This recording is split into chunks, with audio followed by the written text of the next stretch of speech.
बेटा मेरी जिंदगी का क्या भरोसा। सोचा विरासती मामला अपने जीते जी निपटा दो।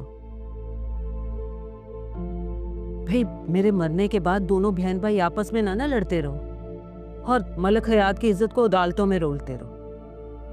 क्या कह रही है माँ? आपको मुझसे ये उम्मीद है? तुझसे नहीं है बेटा, लेकिन तेरे बहन के ससुर से कोई बाइद नहीं है। शैतान का दिमाग है उसका। कल को तेरी बहन को कोई पट्टी पढ़ा दे। और तू जानता तो है तेरी बहन कितनी बड़ी चमची है ससुराल की। अम्मा ऐसा कुछ नहीं होगा, और अगर आपने ने ऐसा कुछ कहा ना तो मैं 1 मिनट नहीं लगाऊंगा, सब कुछ उन्हें वापस कर दूंगा। हाय हाय, सब कुछ दे दूंगा? बाप का राज है क्या?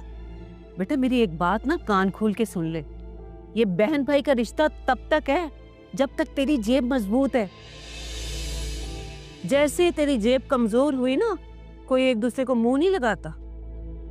अच्छा अब ये आपका जहन है, मैं कुछ नहीं कह सकता। आपने मुकर्रम अंकल के कागज वापस कर दिए? दफा कर, मैंने तो देखे भी नहीं, वहीं पड़े हैं अलमारी में।